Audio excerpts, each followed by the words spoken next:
दोस्तों नमस्कार। Colonel Ajay, CEO Ajay astro money group first global astro finance digital channel पर आप से मुखातिब होता हूं। आज 22 अप्रैल सन 2025। दोस्तों, अजय एस्ट्रो मनी ग्रुप देश का पहला चैनल है जो स्टील और कोल जैसी महत्वपूर्ण कमोडिटीज़ पर आपको लगातार अपडेट और विश्लेषण देता है। दोस्तों, कहा जाता है कि स्टील का व्यापार सबसे महत्वपूर्ण और रहस्यमय व्यापार है। कैश का बाजार होने की वजह से इसमें उतार चढ़ाव बहुत तेज़ी से आता है। साथ साथ यदि आपने सही समय पे माल नहीं बेचा और सही समय पे आपने माल नहीं खरीदा तो आप स्टील के सफल व्यापारियों में शामिल नहीं हो सकते। दोस्तों, बताते हुए हर्ष है और खुशी भी है कि स्टील उद्योग पर जो अग्रिम विश्लेषण है तेजी या मंदी के, उसको बहुत सटीकता से भारतीय अनुसंधान पद्धति और फंडामेंटल एनालिसिस के आधार पर हम आपको प्रोवाइड करते हैं और इसका हम बार बार आपको लाइव एग्जाम्पल भी देते हैं। खबर निकल के आ रही है कि भारत की कुछ अग्रणी कंपनियां जो कि सस्ते स्टील आयात से परेशान थी और इससे घरेलू उद्योग प्रभावित हो रहा था, इसमें steel authority of India, JSW steel और टाटा स्टील जैसी कंपनियों ने और ArcelorMittal जैसी कंपनियां शामिल हैं। उन्होंने सस्ते स्टील आयात पर चिंता व्यक्त की थी और इस पर प्रतिबंध लगाने की मांग की थी। जानिए स्टील पर एक महत्वपूर्ण अपडेट जो आपके व्यापार वर्धक साबित हो सकता है। यानी रिपोर्ट विस्तार से। दोस्तों, इससे पहले हम आगे चलें, एक विनम्र अनुरोध, यदि आप हमारे चैनल पर नए हैं, पहली बार आए हैं और अभी तक सब्सक्राइब नहीं किया है, यदि चैनल पसंद आए तो सब्सक्राइब अवश्य कीजिएगा, बेल आइकन को पुश कीजिएगा ताकि यानी घंटी के निशान को, ताकि हर जानकारी आप तक सबसे पहले पहुंचाई जा सके। जानिए रिपोर्ट विस्तार से। दोस्तों, खबर निकल के आ रही है कि कुछ भारत की कुछ अग्रणी कंपनियां जैसे JSW steel, Tata steel, steel authority of India, ArcelorMittal, Nippon steel जैसे कंपनियां भारत में सस्ते स्टील आयात से परेशान थी।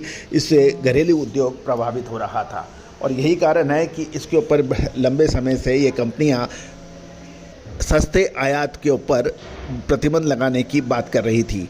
अब खबर ये निकल के आ रही है कि ग्लोबल टैरिफ युद्ध के प्रभाव से भारत सरकार ने भी कुछ स्टील प्रोडक्ट के ऊपर आयात शुल्क लगाया है। सोमवार को जारी एक सरकारी अधिसूचना में कहा गया है कि भारत ने बेलगाम आयात पर अंकुश लगाने के लिए कुछ स्टील प्रोडक्ट पर 12% का इंटरिम टैरिफ लगाया है, जिसे स्थानीय रूप से सुरक्षा शुल्क के रूप में जाना जाना चाहिए। विश्व के दूसरे सबसे बड़े कच्चे स्टील उत्पादक भारत ने कहा है कि ये टैरिफ सोमवार से 200 दिनों तक लागू होगा। वित्त मंत्रालय की एक अधिसूचना के तहत लगाया गया सुरक्षा शुल्क इस अधिसूचना के प्रकाशन की तारीख से 200 दिन यानी 200 डेज के लिए प्रभावी रहेगा और जब तक इसे पहले से रद्द या निरस्त या संशोधित नहीं किया जा सकता कर दिया जाता, माफ़ कीजिएगा। अप्रैल में अमेरिकन राष्ट्रपति डोनाल्ड ट्रंप द्वारा विभिन्न देशों पर व्यापक शुल्क लगाए जाने के बाद भारत द्वारा इस्पात पर शुल्क में की गई वृद्धि व्यापार नीति में उठाया गया ये एक पहला बड़ा कदम माना जा रहा है।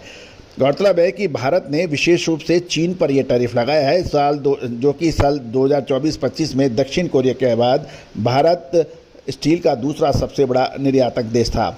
इंटरिम सरकारी आंकड़ों से पता चल रहा है कि भारत 2024-25 वित्तीय वर्ष में लगातार दूसरे वर्ष इस्पात का शुद्ध आयातक यानी इंपोर्टर देश हो गया, जिसका शिपमेंट 9 साल के उच्चतम स्तर पर 9.5 मिलियन मैट्रिक टन पे पहुंच गया। यही वजह है कि भारत की जो अग्रणी स्टील कंपनियां हैं, JSW steel, Tata steel, steel authority of India, इन्होंने इसके ऊपर शुल्क लगाने की बात की थी क्योंकि 9.5 मिलियन मैट्रिक टन का सस्ता आयात भारतीय उद्योग और इंडस्ट्री को परेशान कर रहा था। ग्लोबल लेवल पर बाजार में टैरिफ युद्ध चल रहा है और विशेष रूप से अमेरिका और चीन के बीच बड़े पैमाने पर टैरिफ युद्ध चल रहा है। भारत चीन से सबसे अधिक आयात होने वाला उत्पाद अर्थात इस्पात पर आयात शुल्क लगाकर अप्रत्यक्ष रूप से अमेरिका की सहायता कर रहा है। दूसरी ओर देश की प्रमुख इस्पात कंपनियां काफ़ी समय से सरकार से आयात रोकने की गुजारिश कर रही थी और इस प्रकार सरकार फिलहाल एक तीर से दो शिकार कर रही हैं। एक तो अमेरिका को सपोर्ट, दूसरा भारतीय स्टील कंपनियों को सपोर्ट। इस्पात पर शुल्क लगने से भारत के कुछ इस्पात उत्पादों के आयात में कमी आने की संभावना होगी तथा घरेलू इस्पात उद्योग को भी बड़ी राहत मिलने की संभावना है। भारत द्वारा इस्पात आयात शुल्क लगाना अमेरिका के साथ संबंधों को सुधारने की दिशा में एक महत्वपूर्ण कदम माना जाना चाहिए, क्योंकि भारत और अमेरिका दोनों ही द्विपक्षीय समझौतों पर हस्ताक्षर करने के इच्छुक है। और दूसरी ओर अमेरिका के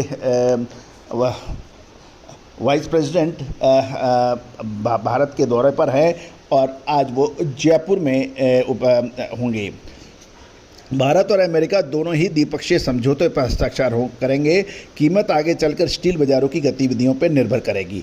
वर्तमान स्थिति में ऐसी कोई परिस्थितियां नहीं है जिससे इस्पात की कंपनियों पर कोई बड़ा प्रभाव पड़े। बाजार में पर्याप्त मांग और सप्लाई पर्याप्त है। दोस्तों, स्टील पर आने वाले समय में कुछ मजबूती की संभावना नज़र आ रही है। इसका असर घरेलू इस्पात कंपनियों के स्टॉक के शेयरों पर साथ साथ प्रोडक्ट के ऊपर सकारात्मक पड़ने की पूरी संभावना है। All the very best, good luck, happy trading.